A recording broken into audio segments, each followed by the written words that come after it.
So let's start, and the topic would be quite of interesting, and I want to start it with the kind of an example. And oh yeah, the coroutines. That's right, not an example. The thing is that this is not a new concept. This one was invented like 60 years ago. If you Google it in Wikipedia, you open the Wikipedia page for this one. Well, actually I did this. And you find out that the concept was invented back in 1958 or something, and they published a paper about the coroutines a little bit later. The idea is as follows. Instead of having a function which has the entry point and the returns, you can construct a function which may have more entry points and leave points. So you can imagine a function where you can live in the middle, preserving the state of this function, like all variables, anything, and then you can resume or return to this function and continue from the middle to the end or to the next suspension point. This is our coroutines. And this is a topic we will be speaking today.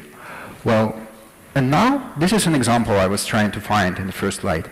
Well, let's consider a trivial thing we do. So say we create a web service, or we create a UI application for an iPhone, Android, or just a desktop. And what we need to do, the goal is to open a web page and then to show the results somehow, or to return these results to somebody, like to the web service call. And by the way, tell me, you are the server-side developers? Or say Android? Few, okay. The rest are the desktop developers, is it correct?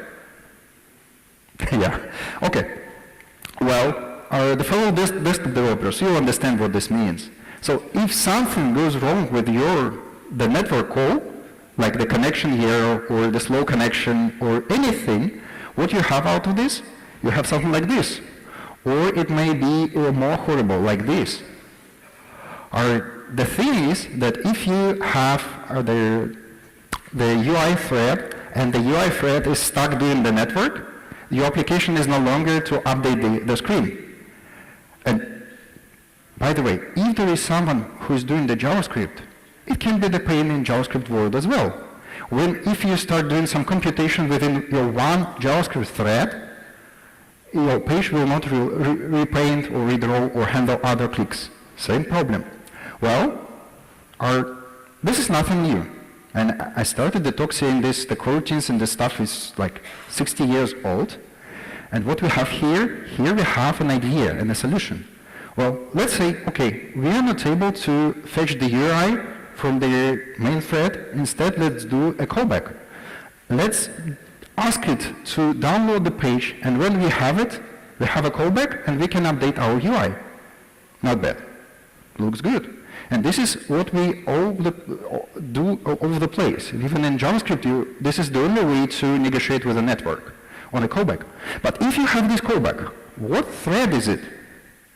Because if it is the Swing application or Android application, it is expected that the show UI works on the UI thread, not some random thread, and this callback can happen in any thread. So you need to make sure that the show function here does the right thing, and it is doing the necessary synchronization, or it does invoke later, or does whichever you like.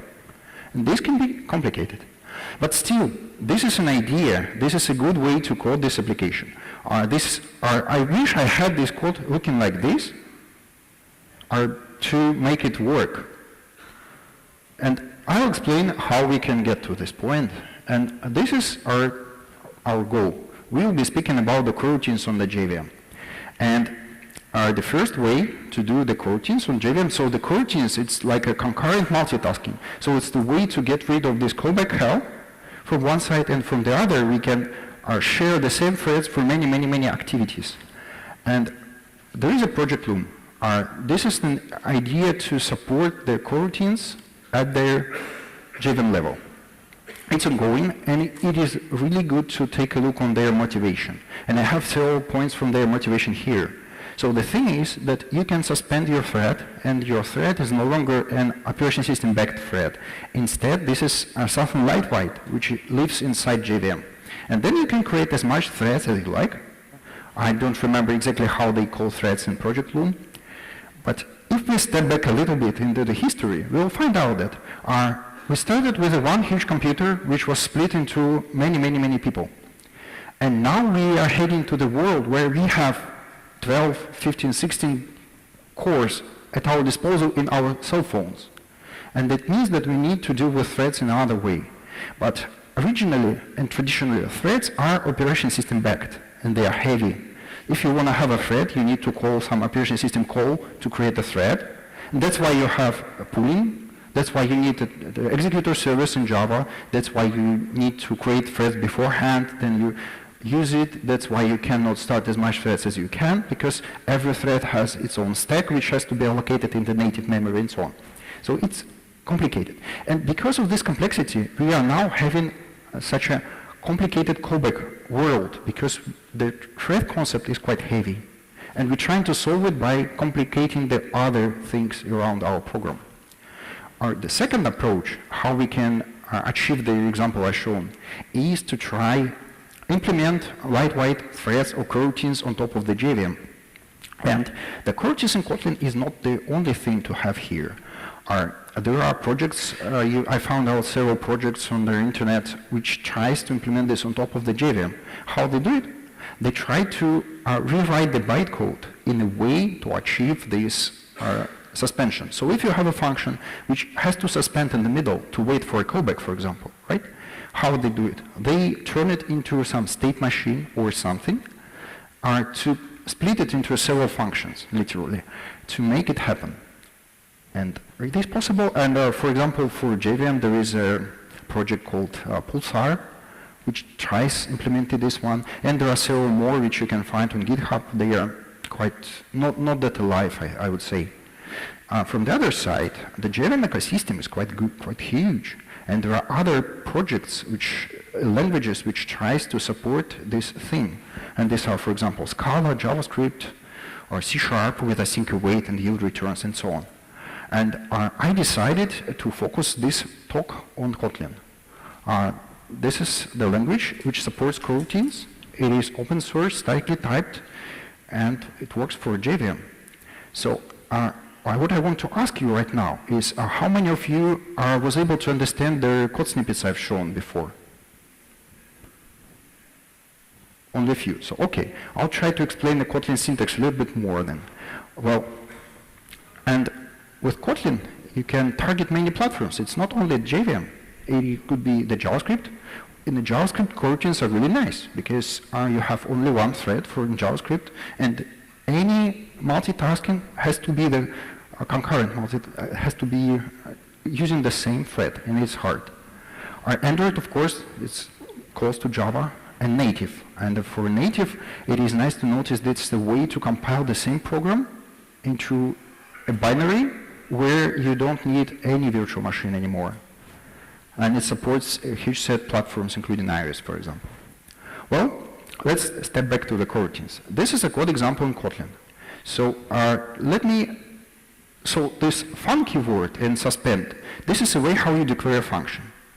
It's a little bit different from Java, but I hope you're able to understand. So in the brackets, you have a code. Val is the same as var in Java 11. It's a way you declare the variable.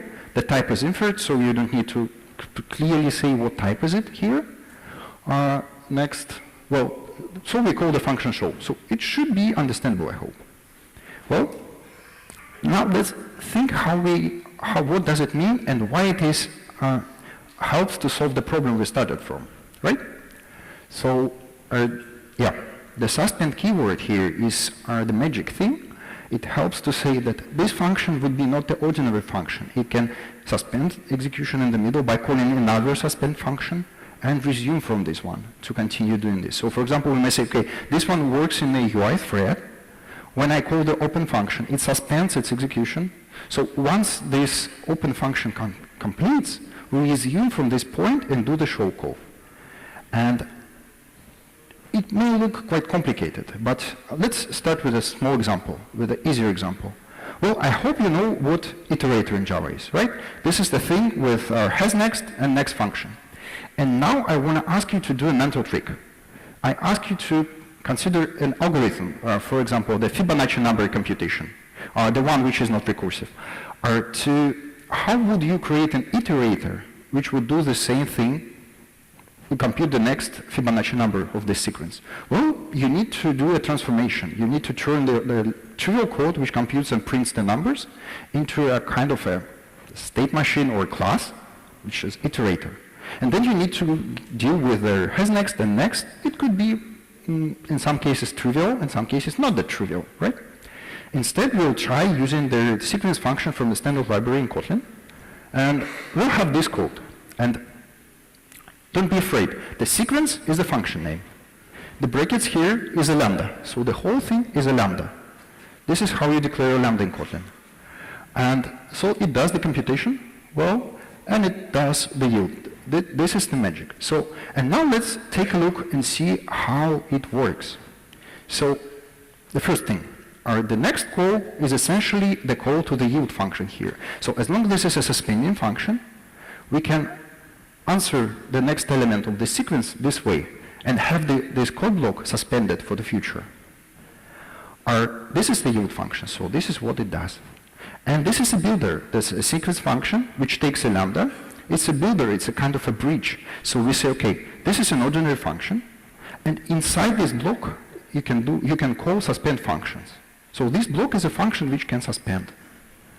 Okay, and this is how you start the coroutine. But the thing is here that to work with suspend, you need a specific coroutine builder that suspend or launch or async we'll see a little bit later. But let's go and see how actually it works. I think it would be interesting. Well, the sequence function creates a sequence. This is a level of lazy collection, right? And what we do here, I included several debug strings. The first one prints anything before we call the yield function, right? And on the take 10 means let's lazily extract 10 elements. So it means that we will iterate only first 10 elements from this iterable or sequence. And the for each here means let's take every element from this collection of 10 elements now to work. And it, you see here the $it sign over here. That's the element which we have from the collection, and we print it. Okay. Now let's think what it should do. Well, the first thing, of course, as long as this code is being executed, it should go to the point in the print at least yield, correct? Just because it runs.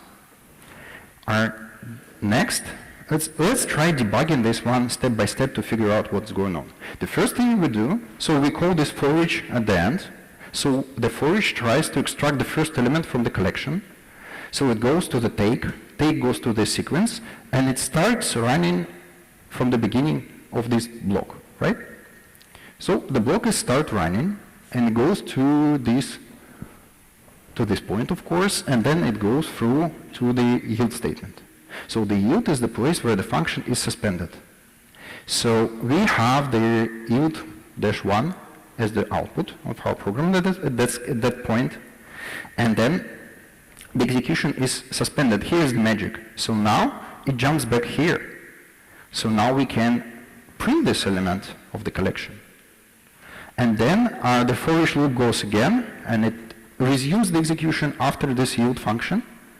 And now we can iterate this while loop to compute the next element.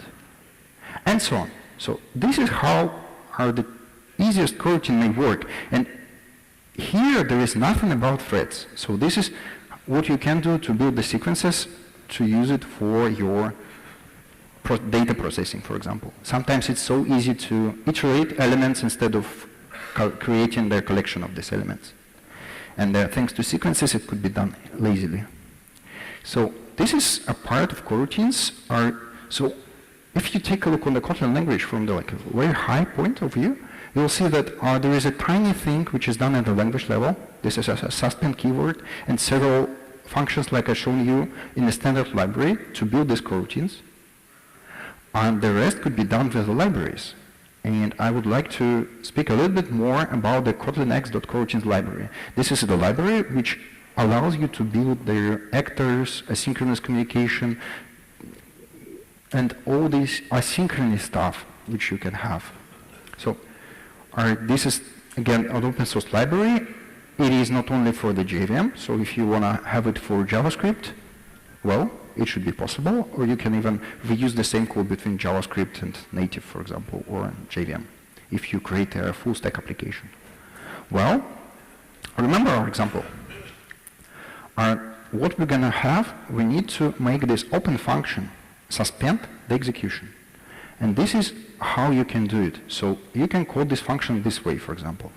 And the first thing, what we do, if we want to do some network stuff, let's assume we are able to submit the task to some executor. Say it be some kind of a future, or a completable future, or something similar. So first thing we do, we start the execution. The next thing we do, we call a specific function from a Kotlin standard library, and this one returns immediately in exchange of the continuation object.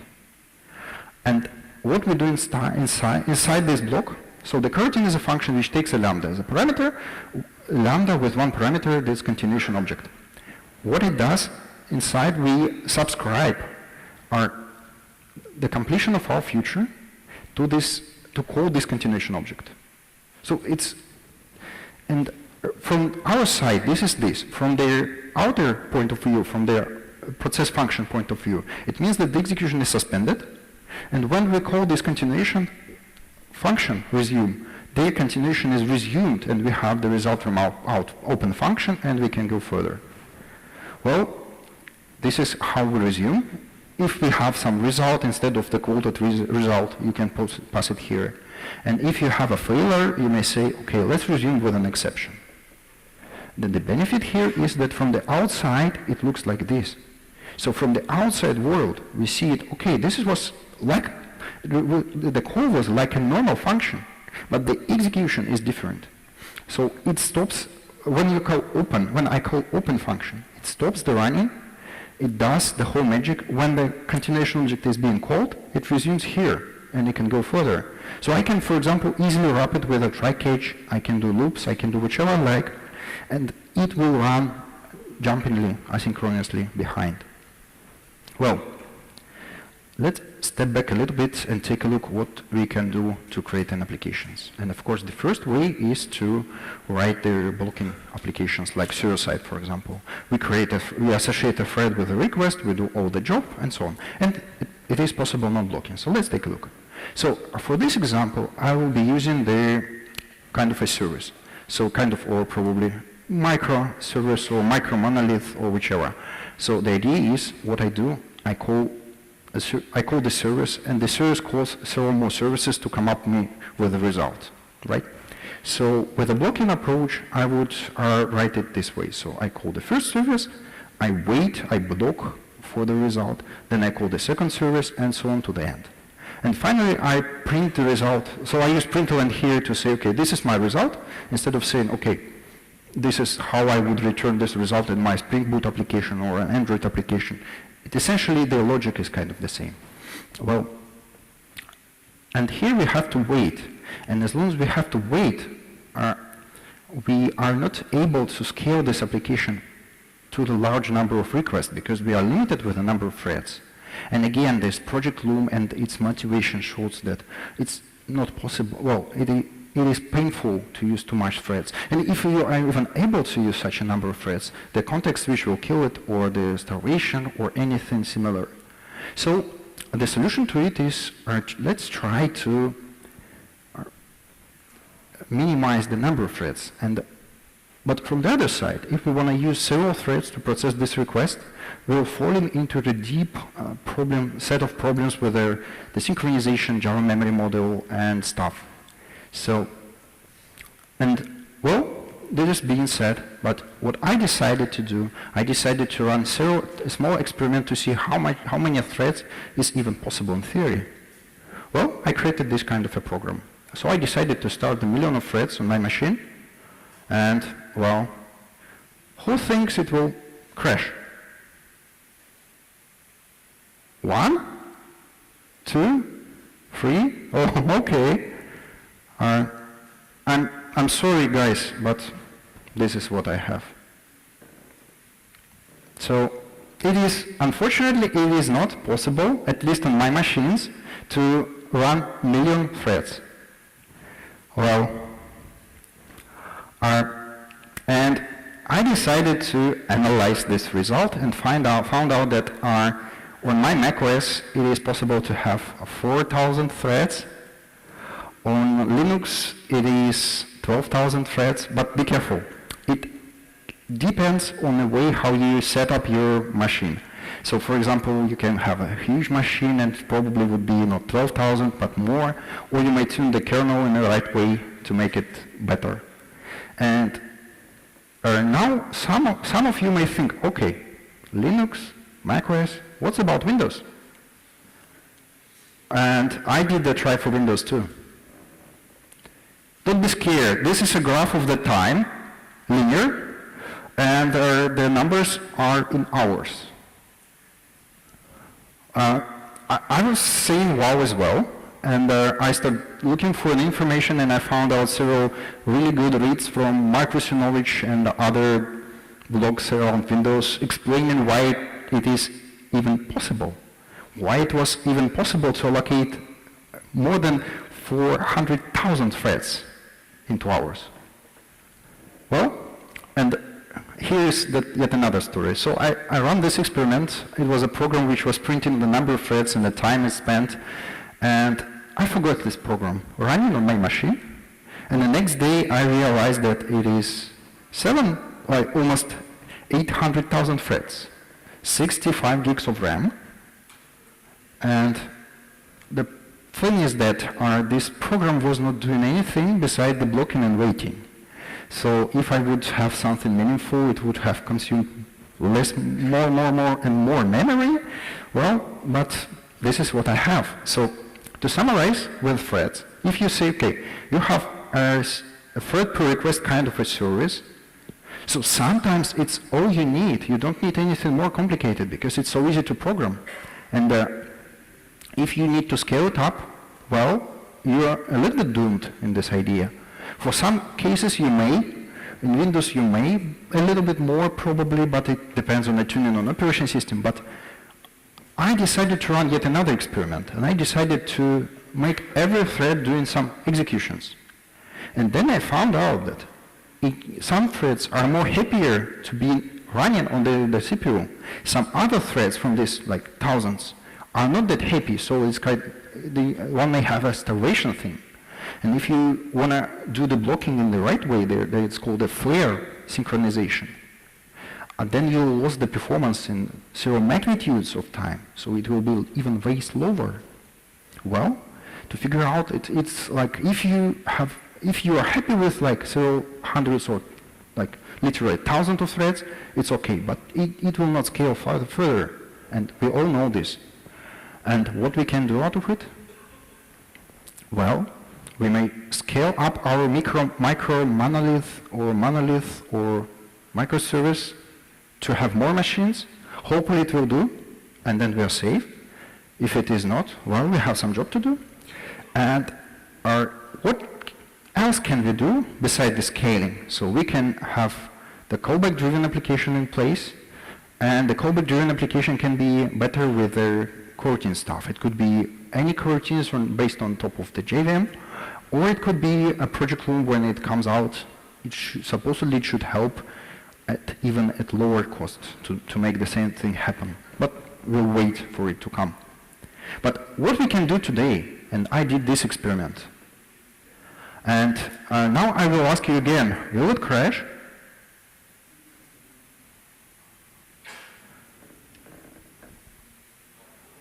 Okay, so I had three hands for the previous question, and now I have no hands for this one. And you are right, this is the right answer, but I doubt was it the right voting thing or not. Okay, well, the answer is it will not crash, because the coroutines are JVM objects. So essentially this one will take something like creating the 1 million of objects on the JVM. That's a piece of cake, is it? And that will work. And now I want to ask you another thing. How much time does it need to complete? Well, 10 seconds. 20 seconds. Okay, 1 volt. Thank you. Are less than 40 seconds. Thank you for your hands. This was the right answer. Let me explain why. What we do here, we create several functions, right? So we do the launch to start this thread. That's similar to the example we had before. What it does, it waits for 30 seconds and then it completes. So it's a good estimate that the program will run a little bit longer than 30 seconds to complete. How it will do it? When you call launch, technically you have a task in the executor. When it goes to the delay, you have yet another task. The first task is done, and you have yet another task to execute something after a delay. And here the something is a print of this dot, right? So after some short time, we have 1 million tasks in our executor to wake up in 30 seconds to print this dot. In 30 seconds, this task will be processed quite fast, and we have the result. So it will work like 30 point something seconds to complete. That's it.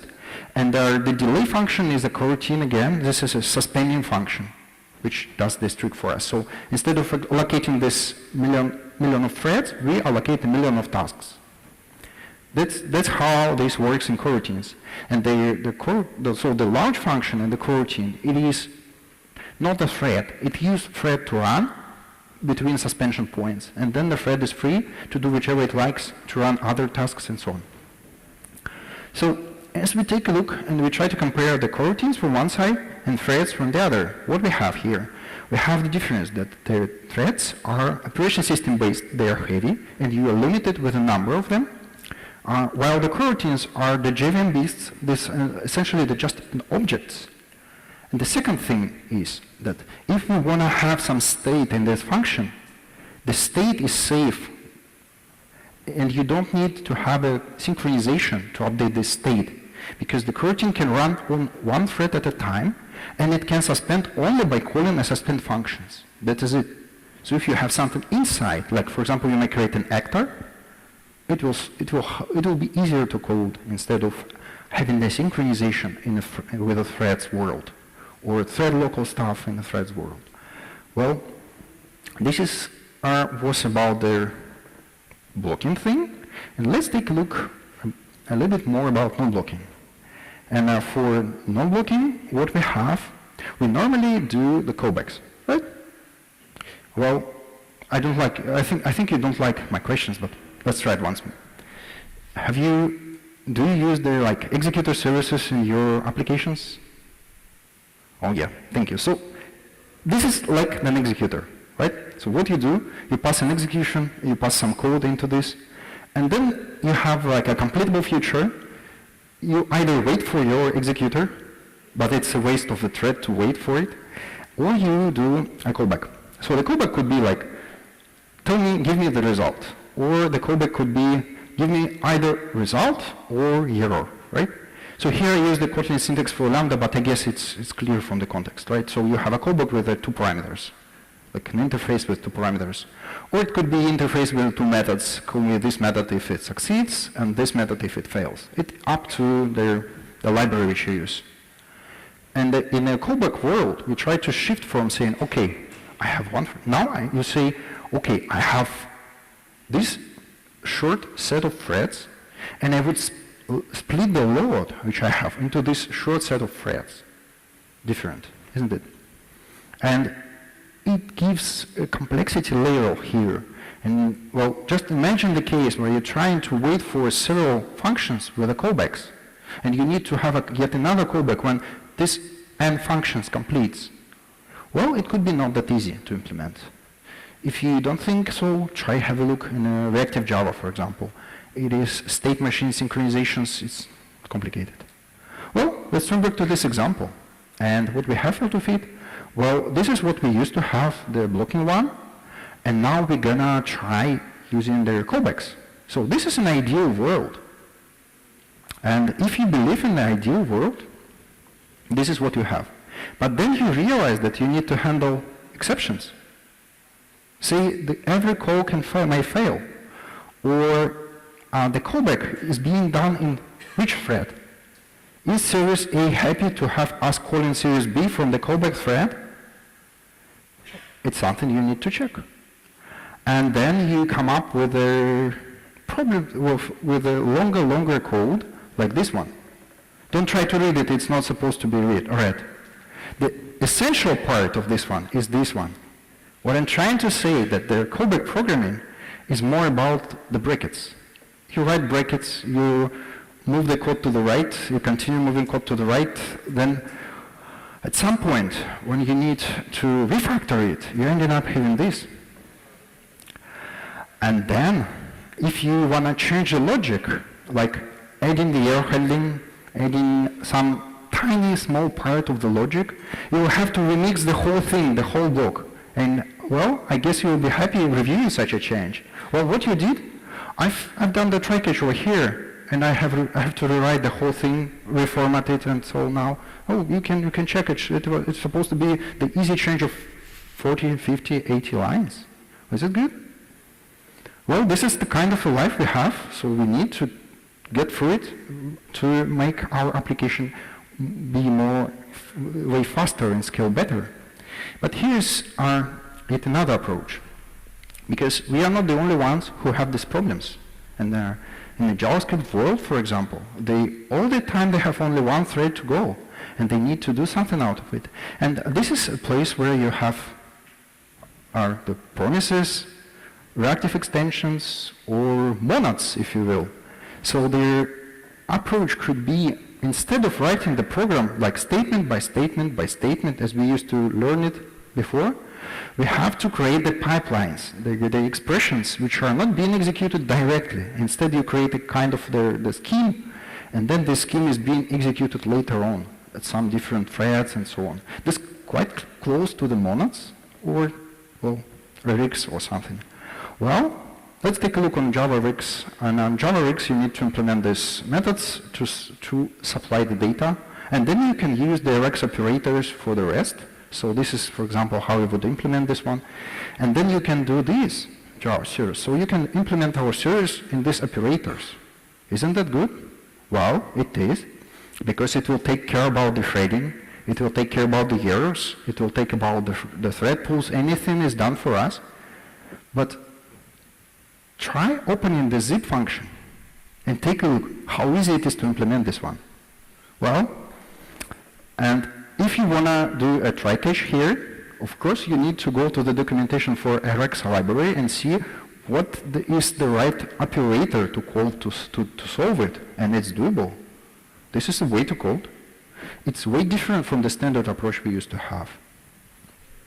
Well, this is about the callback which are done with the libraries. And similar it goes with the promises in JavaScript, similar it would be with monads in Haskell and so on. Well, what can we do with our coroutines? Could it be easier or better? And it could be done this way. And here are the several things you may spot. These are the highlighting here means that every call functions here are the suspending functions. So instead of doing things, it suspends this execution. So essentially, it would be equivalent to their zip function. But it reads differently. It reads quite of the standard. If I want to have a try catch, for example, I would just put it here. I don't need to reinvent it. And this is what we may have with coroutines. So essentially the same callback-driven thing written without callbacks. And then a change could be several lines, indeed several lines, and you don't need to mess with the closing brackets. Well, I think it would be interesting to explain how it would work at all. Let's have an example. So we have a suspend function like this one. So it is a function which takes the message, MSG, and it returns some result, RES. Well, if you compile it on a JVM level, at the JVM level you will see the function which returns any question mark. This is the same with the object in Java. The funky word is the way how you declare a function in Kotlin. Well, and would be the function of two parameters. The one is the original parameter, and it adds an extra parameter, which is the continuation. Whereas continuation is this one. So it's an interface with a field. Well, it's a getter in Java, or the property getter. Well, it is a context of this coroutine.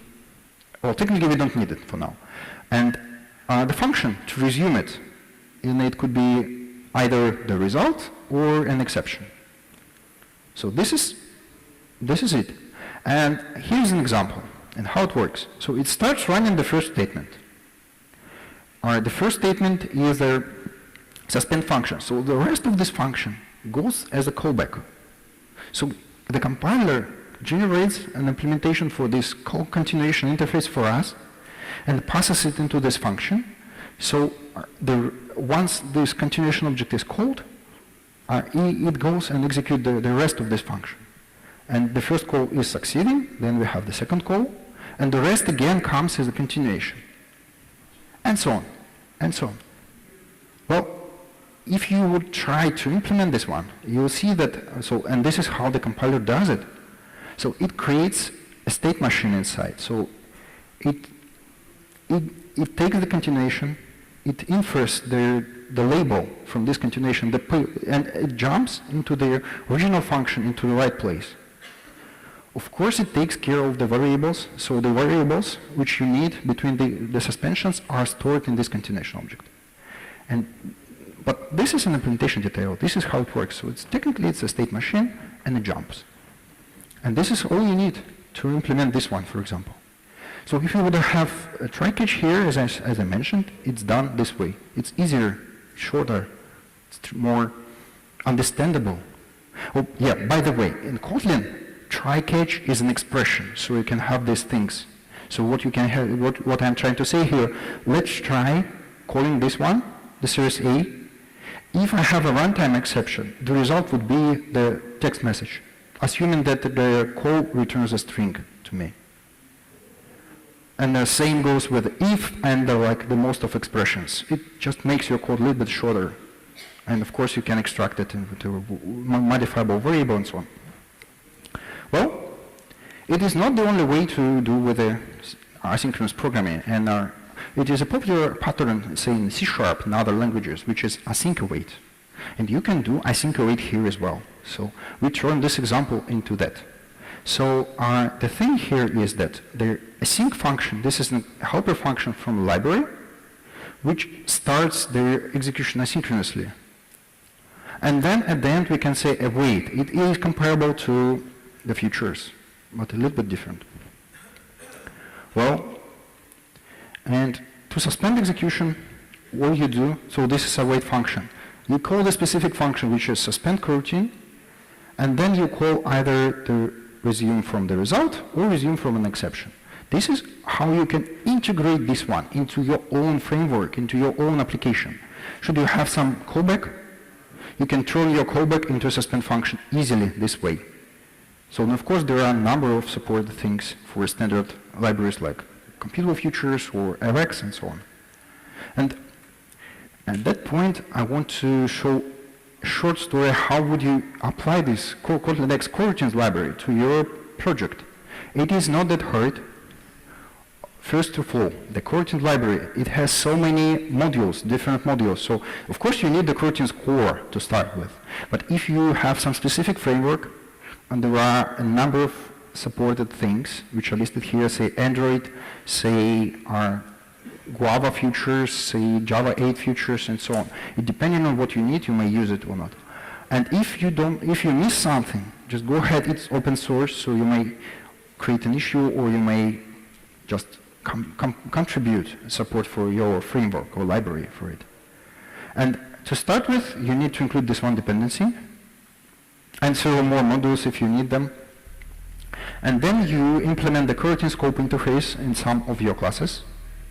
And all you need to implement is the coroutine context. This is the context for where the coroutine is running. For example, you may specify the dispatcher, which thread pool these coroutines are using, or the job object to control their lifecycle, and there are more and more interesting things you can include into the coroutine context. And you can even include your own parameters, like logger, MDCs, and stuff into this. This is a pretty open thing.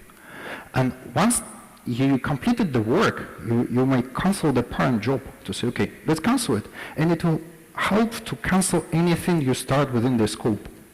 And within that scope, you can create anything you like. So for example, this is a function which have the coroutine scope as this, and then it calls the launch function here to start a coroutine. And the launch function returns a different object, so it returns immediately, while the block of it is being executing on the different thread, and it's a coroutine. So, and then if you want to start something and have result out of it, you use async. So, and then you can say await. And so you can wait for the result of this async call. And this one is interesting thing. What I say here, I say, okay, my coroutine is running somewhere in some dispatcher, say the background thread pool, and I want at this part to jump into the UI thread for a Swing application or some other application. And I can say this one. This is a really, really helpful function. So it says, okay, and I want this part being executed into another thread. And what it does, so it calls the show result. In the UI thread, it's equal to invoke later in Swing, for example. And here it calls, here how you can use it. And this is like almost the same thing what we started from. So this is how you would write with Kotlin Next coroutines, the example with OpenURL. And these and more and more things are available in this Kotlin.coroutines library on GitHub. And for example, if you want to have the actors, channels, the select expression, it's all there, it's all included. And the interesting thing is that the whole coroutines are able to run within the one thread, and say in JVM or JavaScript or a native. It is possible as well. And as I mentioned, it's not only for the JVM, so you can compile the same Kotlin program into different platforms. Just give it a try, take a look if it helps you. Well, and it's a good thing, I guess, to try coroutines for your programs. Well, try it in your code, and I want to show you a few things that, well, at JetBrains we use Kotlin in our, at JetBrains we have so many JVM-based projects, even right there, C# IDE, we use IntelliJ Platform and is a Java application, and in all of our, I guess in all of our Java products and programs, we use Kotlin. So we intermix Kotlin with Java code base. We are not trying to rewrite anything, and I would not recommend you rewriting anything in Kotlin. So for example, you may start Kotlin with like testing, so you can create a unit test with Kotlin and see how it goes for you. And for us, we mix it together, so Kotlin has a 100% Java interop. So it means that you may have a Kotlin sources along with Java sources, and that is it. This is for you. So give it a try. And this is a more product from us which uses Kotlin inside. Even Toolbox app. This is a tiny app which helps you to install our IDEs. We used Kotlin to generate some data for it. And finally, if you want a deep dive into the coroutines, I would recommend using this, checking this one. And take a look. This is the talk from Roman, one of the creator of coroutines, from the last KotlinConf. And it explains what is the right way and idea to use coroutines in your projects. It is a brilliant thing. Just give it a try. And speaking about the KotlinConf, we're going to have a KotlinConf this year in Copenhagen, so maybe you want to join. Take a look or tell something to us. So thank you for your time. And this is my Twitter handle, so if you have questions and you're not able to ask it just now, use it. Or I'll be here around the JetBrains booth, just on the right from the door. Oh yeah, and thank you. And we're going to have a link with a Q&A. You can yeah. Okay. Do you plan to develop Kotlin language support for iOS? We have Kotlin native so far. It is around, it is beta, so you can open the kotlinlang.org website and have a look, or ask me in the corridor. So it's there. You might create your own application. And for the last 2 years, we have the Kotlin Conf application for the conference, the mobile app, written on this technology. It is beta. It is good to try. Just try. And the Kotlin native is able to interop with Swift and Objective-C. So it should be easier to integrate with the platform instead of rewriting anything. Okay. Oh. Given Java does not support coroutines, Kotlin does. I just might create a library. You can just click on it. Okay. Using coroutines in Kotlin and use it in Java project. Yes, you can create the library and use it from Java project. The cutting edge is you cannot call suspend function from Java, but you can call Java function from a suspend function. So if you isolate the coroutines stuff inside your Kotlin library, it is pretty okay to call it from Java. See, as an example with the OpenUI, this whole thing could be put into Java, into Kotlin, and we can call this process function from Java. That's all fine. And there is a run blocking function which helps you to jump into the suspend function void from the same calling thread. It should help. Okay. If you'd like, you can say. Yeah. Oh, which one? This one. Okay. The communication between coroutines. How do they talk with each other? The coroutines talk the standard way with each other, so by the parameters and the return values. The magic with the callbacks is hidden from here. So, and if you want to have the actor style communication, we have a channel class in a Kotlin X coroutines library which helps to do a more sophisticated communication, if you like. Why not support Java? Well, there is a project Loom in Java which aims to support the coroutines on the JVM platform level. We do support Java by 100% interop between Java and Kotlin. And this is just another language for the JVM ecosystem. Okay, so I think I've done this one from an anonymous. Given Java doesn't support. You all invested. So I had all. Yeah. You may, if you have time, or you Yeah. call it a day. If you like. So I need to pick one, or what? If we have time. Yeah. So, yeah. Everyone is eager to go to meal. Oh yeah.